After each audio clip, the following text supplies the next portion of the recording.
All right. Whoa. Did you hear that? Did you hear that? Oh my gosh. I'm not sure if that my mic picked it up, but my cat just made some crazy sounds. You'll probably hear more throughout the course of this because he's feeling very talkative tonight. So I was just gonna make this. I've been thinking about making something like this for like years, honestly. I mean, this is low-key like fulfilling some childhood dream of like being a YouTuber, low-key, like the OG childhood dream before a musician that everybody has at some point is to be a to be a YouTuber. But I was thinking about doing this for a while. I don't know how many more I would do of this, but we'll just have to see if like anything like comes up that I would want to talk about. But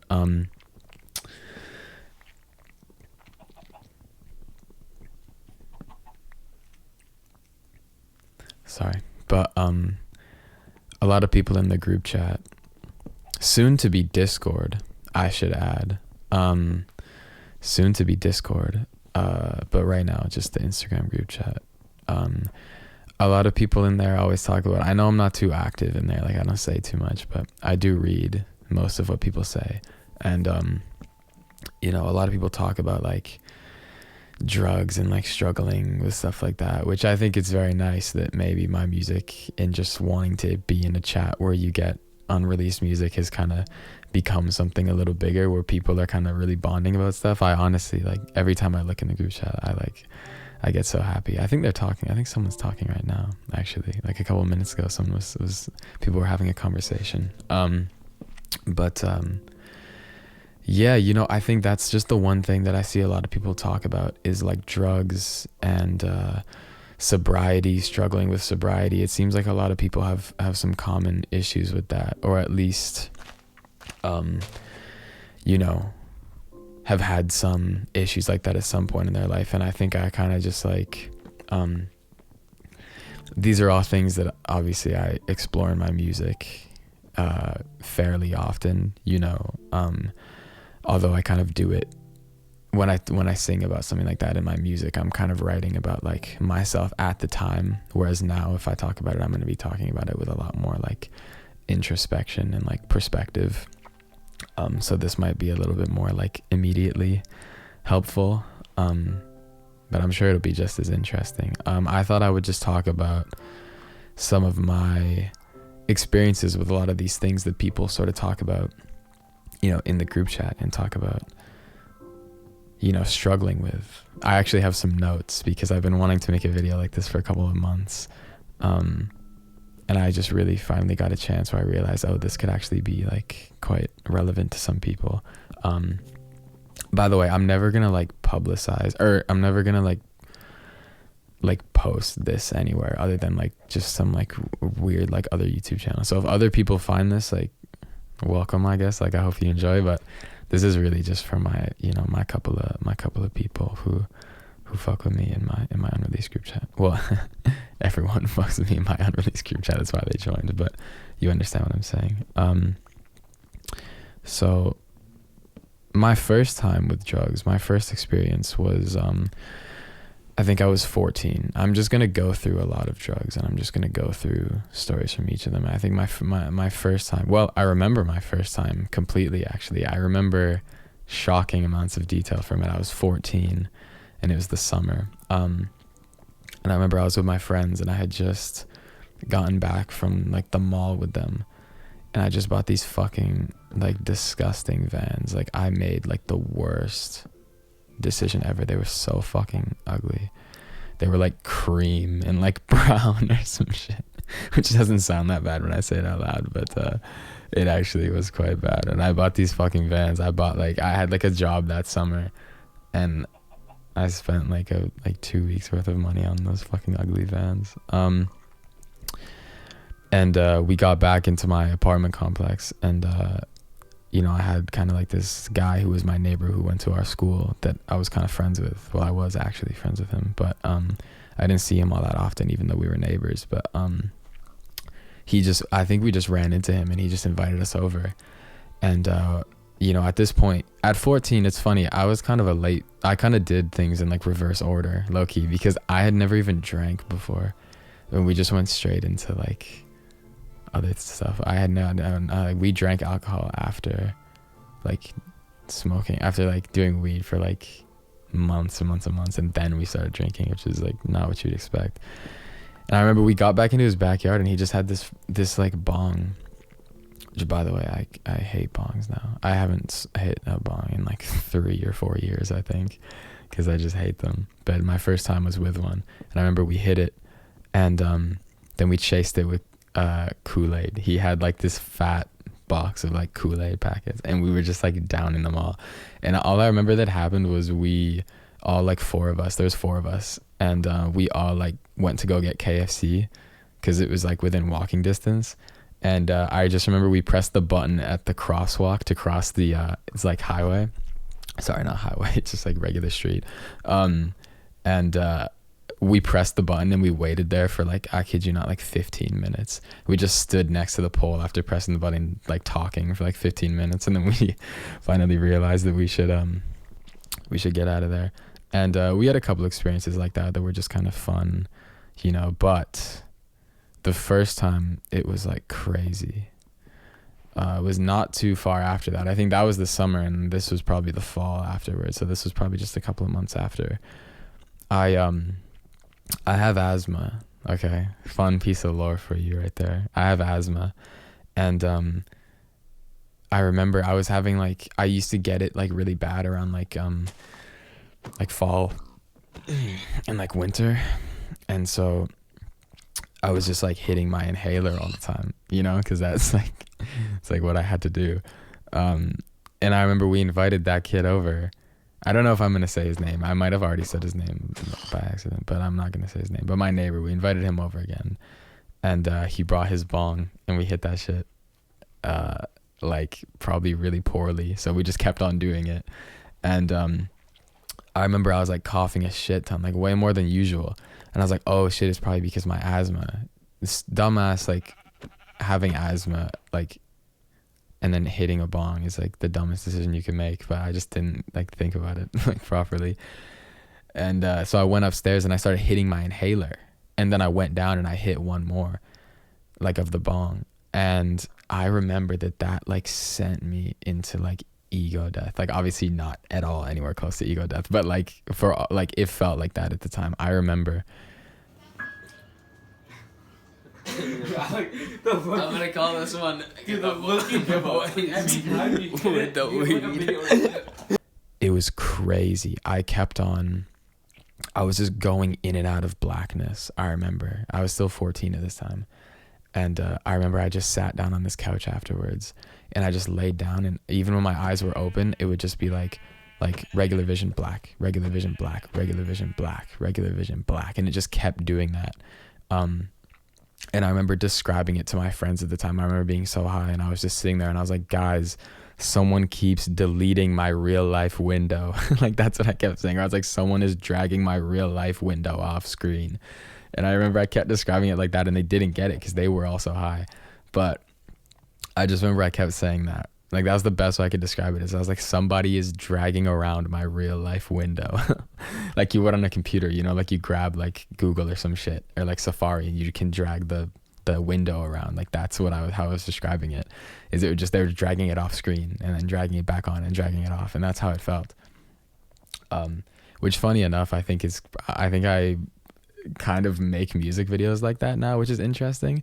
I mean, everybody uses like flashing, like that's been a thing in music videos like since like the dawn of like music videos, is like flashing lights. That's like very obvious, but I feel like it means a little more to me honestly when I do it, because it is kind of reminiscent of some of those earlier times where I was messing around with drugs, and I would just like I would always just get like flashing blackness, it felt like, and I feel like that's kind of what my music videos look like, which is really interesting. And we really just stuck with weed for a while, and I remember that was all happening around 14. And then at 15. So, okay. So this is going to get a little serious. I'm not going to like make it like horrible to listen to or anything, but actually it might be a little horrible to listen to. Trigger warning for depressing family stuff. I'll just say that. But basically, okay, shit. To really explain this story, I kind of need to explain a lot of lore, which I won't explain that much of. But basically, long story short, when I was like 14, my dad had always lived in America. I just always lived with my mom in Canada, and my dad lived in America, and I would see him like maybe 2 or 3 times a year. So I wasn't like, I was close with him, but I was literally far away from him, and like, you know, so I wasn't really that close with him emotionally, but like I was at the same time, but like it was complicated. As he was like in the army and shit, he was like always moving around or whatever.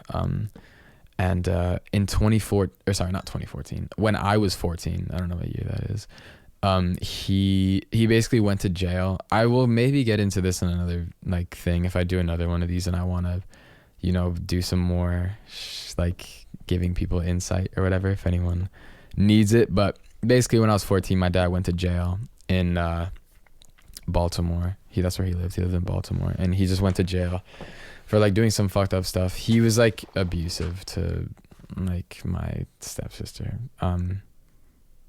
So that's what was going on, is he went to jail, and he pled guilty, but he was like in and out of jail for like a whole like little while, for like it felt like almost the whole year. And I remember there was this time where I did edibles. So here's where it starts to tie back that piece of lore. I was doing I did edibles one time, and Jesus Christ, let me tell you. So we were 15 at this time. So this is only a year after. I'm really taking it year by year. We started to realize that when my mom was away for work, we could make edibles. And so we did it one time where we made brownies, and we like did the whole shit. Like I forgot how we did it, but I think we like blended weed like into oil and like heated it or some shit like that. Or no, but it was something like that where we like blended weed and we put it into oil, and then we used the oil as the oil that you put in the brownies. Like it was some shit like that. And the brownies were like good as fuck. Like I'm not even gonna lie, we did a fire ass job. But this is not that time. This is the time after that, where we had gone through all those brownies, and we decided to take matters into our own hands. We couldn't get the brownie mix, but we had this like plan, because it was New Year's the next day. It was New Year's going 2019 to 2020. So it was 2019 currently, and we were like, we need to do edibles. Like we're seeing these girls, like we need to do some edibles. Like we need to find a way to make this work. And so what we did was we made these things called firecracker edibles. Now, if you don't know what those are, feel free to do your own research, but let me just say, do not fucking make them, because they are revolting. We probably made like the worst possible kinds you can, but I feel like that's the way that you do them. Like I feel like that's what firecracker means, is to do them like this. So basically what me and my friend did, I'm trying really hard not to say names, because it's just so natural for me to say names when I tell these stories to people. But I won't say my close friends' names. But one of my friends came over, and we were like, we got to do this. So we stayed up until like, 3 or 4 a.m. just trying to figure out how to do this. Like we had the weed, but we just needed edibles. We wanted the edibles. And so we found this firecracker, solution to our problems. And what they are is you take a cracker, hence the name, and then you put like something on it, like peanut butter or like something like some shit like that. We put Nutella on it, and then you just put weed in it. Like you just put weed on it. Like you literally I'm just laughing because it's so stupid. You put weed in it. Like you just take like weed and you just sprinkle it in there on some like oregano shit, and then you put the cracker with the weed on it in the oven, and then the heat, it heats it up and it makes it into like activates the THC or however it works, right? And then you just put another cracker on top of that shit, and then you got an edible sandwich. Except it's literally a sandwich with weed in it. And so anyway, we went downstairs. We took my toaster oven from my fucking kitchen because my mom was home, but she was asleep because it was like 2 a.m. And we took my toaster oven down and we brought it into my basement. And we opened my window and and we put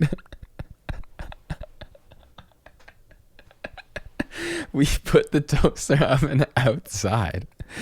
And then we just put the shit in it. And my friend was monitoring that while I went to go stand at the top of the stairs for like 2 hours to make sure that the smell wouldn't rise. Not that we could even, if it reached the top, then it was too late. But I was just there just so we would know. And it was the worst setup you've ever seen. And I'm pretty sure that my mom knew. Because I think she was telling a story to a girlfriend of mine like a while ago. And I think she might have mentioned this. She obviously fucking knew. She woke up and there was no fucking toaster oven, I'm pretty sure. And so we did these and we met up, and it was New Year's Eve, and we met up with these girls. And we did these fucking firecracker edibles. And let me just tell you one thing right off the bat. This is not a joke. If I so much as smelled Nutella for the entire year after we did these, I would gag. That's how fucking disgusting they were. I couldn't even smell Nutella without gagging because we made these fucking Nutella firecracker edibles and they tasted so disgusting. Which, like, obviously they would. We were like eating half a fucking like gram of weed with every cracker. We were literally consuming weed, like dead ass, like a fucking, I don't know, like a livestock or something. We were just eating straight up plants in that shit. It was ridiculous. And these girls with us, or oh shit, I almost said the names. We gave one of them, we had one more like brownie edible like left over, and so we gave her that one, which probably good that we did that, because if she had one of these bad ones, like fuck. They were so fucking strong. Like, I'm not even joking. It was unbelievable. That might be the highest I've ever been in my life, like off of any drug. No, that's not true, but we'll get into that in a couple minutes. Sorry if I'm yawning, it's late for me. They were disgusting and they were so strong. And so here was the fucking plan, right? Because we were 14, we didn't have anyone's house we could go to. So obviously, I mean, if any of you guys have like done this stuff, you kind of probably have a similar experience where you just can't, you don't have like, we didn't have a house to go to. Like, we couldn't just like create a function. That just was out of the question. We would always just have to roam outside for hours and hours and hours if we wanted to do any type of drugs. Obviously only weed at this point, but so that was the plan. It was New Year's Eve and we wanted to do drugs, but we were obviously just like, well, let's just fucking let's just go around. Like, let's just go around Surrey. I think we were in like Surrey and Delta. We would just walk like anywhere we could. And the weather just started getting horrible. And as it started kicking in, we started to realize, oh shit, like we should not like be outside for the beginning of this. Like, this is bad. But like our usual plan that we do when we're a little high is like we just go to like fucking like dead ass like Home Depot and like hide like in between some plywood type shit. Like, we weren't gonna do that because we were like a little too high for that. And it was like the middle of the night, or actually wasn't. It was like 6, but it was like it was like winter, so it was like just, it was fully like pitch black, like straight up. And so we were like, I was close to a movie theater. We were close to a movie theater, and so we were like, let's just go in and just see what movies are playing. That'll give us like 2 hours to just like be sitting, and that's like a great situation for when you're high. But obviously we were just starting to get high. And we went into the movie theater, and I don't know if there's any film buffs listening, but if you look into what was coming out around the time of winter 2019 to 2020, the biggest release, I believe, or at least the only one that was playing in that theater, was Cats, the musical. Yeah, cats, like cats. And so we were like, okay, what the fuck else are we supposed to do? It's like torrential rain outside. It's freezing cold. It's the worst day ever to be outside and on drugs. So we're like, you know what? We just got to go see cats. Like, this is what we got to do. We just got to get through this like little come up period, and then we'll be good. You know, we'll be good to go. Cause that's the weird part, right? That's always the weird part, is like the come up to like peak is like a little uncomfortable. And then after that, you're kind of like in it, right? Like, I feel like that's how it always kind of went for us.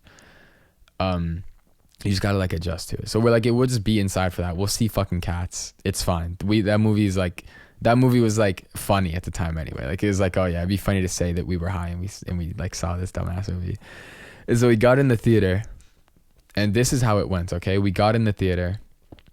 By the way, mind you, I really liked one of these girls that we were with. We were with two girls. I think it was maybe two or three. I think it was two girls.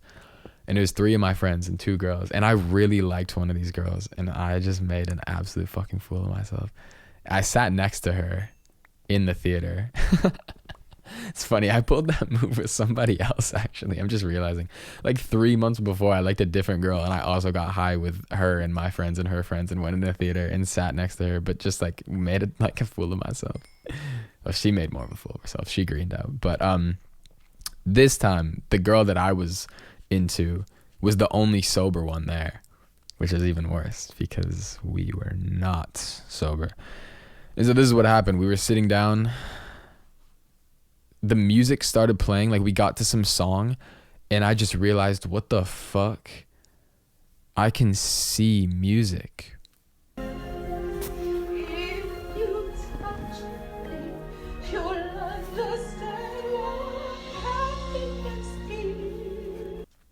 And I was watching the movie, but I would close my eyes and I would just see like neon, like sheet music, like go across my vision. And it was like neon blue, like streaks, but it would arrange itself into sheet music and would follow the song. And I remember the song, and I didn't even know that this was from Cats. I thought this was just some like classical piece of music. Maybe it is, and they like interpolated it or something. But it's a song that was like,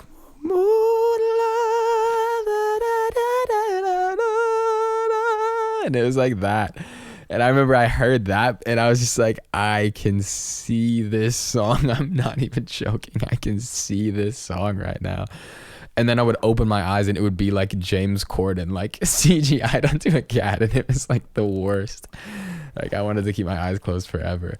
And I remember that happening a couple times, and then the movie was over, and we were all just like, wait. What the movie's over? We just sat down and the movie's over, and now we need to go outside. Like, whoa. And it was all fun and games when we were watching that movie, but as soon as it was over, and we thought we were going to be like sobering up by the time it got over, because edibles had not lasted that long for us. Like, after like 3 hours, we would low-key be like, you know, either have plateaued or be coming down. Do you even call it the come down with weed? I don't know. I haven't done weed in so long. I don't even know what you call it. But it would have been, you know, going down. But it didn't. It was the same. It was actually more. We were higher.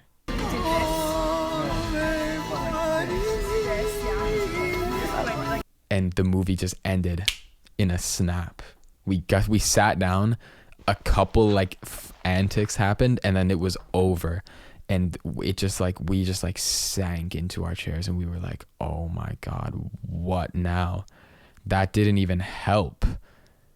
And we were just so fucking miserable. And we were just like, oh my God, we have to go outside. Like, what do? We just need to find somewhere to go. Like, this is getting bad. And now nothing was fun. Nothing was funny, because we realized we were going to be high for many more hours, and we were going to be trapped just in the city, just left to our own devices, 14, barely like conscious at this point. Like, oh no, we were obviously quite conscious, but like completely not functional in any type of way.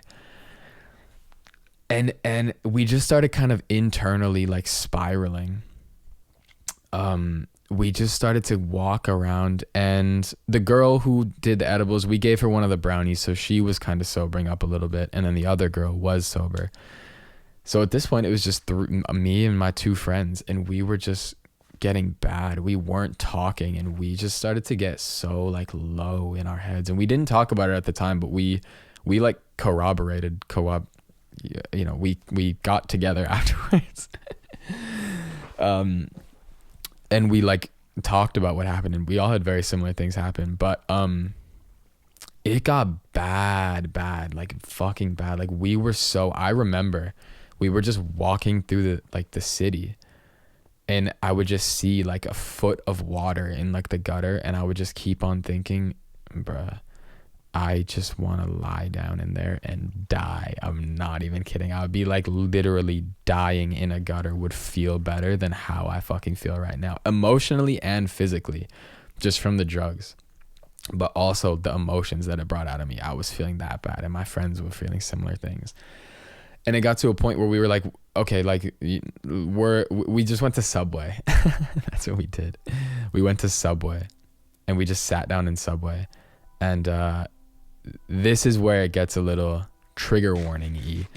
But what me and my friend ended up finding out was that both of us went into the Subway bathroom and individually just sat in there and like contemplated suicide, like in the bathroom, because we just felt so bad. And not bad like sad, but more bad. Like I remember the things that I was thinking when I was that high were just like I'm worthless. Like I'm like why am I even like this? I'm gonna be like, I'm like so weird right now. I'm gonna be weird forever. Like I'm just stuck like some like this weird ass like kid like forever. Like I know it, I am.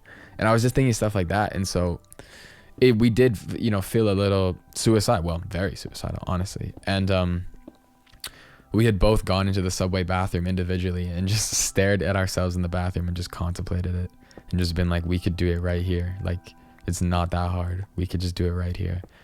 We didn't. Neither of us did, thankfully. But it doesn't get that much better. But we ended up walking to this girl's house because eventually one of their houses freed up, one of the girls. And we went to her house. And I remember she had a dog, and we had a little bit of like drugs left over in my backpack, like a little bit of edibles left over in my backpack. And I remember her dog kept on smelling it and was like going crazy over my bag. And obviously that like could have been anything, like because her parents like were there, but they were like just really chill. And obviously it could have just been like I had food in my bag, but I was so scared when that dog started to come towards my bag and just kept on going towards it. I was like, fuck, like what the fuck am I gonna do? And I remember I felt so bad emotionally that I literally went into this girl's bathroom and just flushed all my weed down the toilet. And I was like, I'm done with it. I'm not doing that shit anymore. I literally flushed all my drugs down her toilet. Apologies if I don't know if you can just do that without repercussions, because I've never done that since. But I think she was okay. I think she ended up being okay. But yeah, there was a lot of drugs that went in a lot of places in her bathroom because I was just done with them. And I remember this is the worst part. So, okay, this is like, I remember, so back to my dad, right? I hadn't spoken to my dad in like a year because he had been in and out of jail, and he pled guilty to doing that kind of, fucked up stuff, whatever. But he would always like talk to me, he would always like message me, and he would always like, I remember he recorded an audiobook for me actually, because I think he knew that he maybe had a plan that he wasn't going to be around that much longer. And so he would just kind of record a bunch of things to leave me. Crazy, by the way, like last week I thought those were gone forever because I had him blocked. I just blocked him after a while, and so I thought those were gone forever because that was like 4 phones ago or whatever.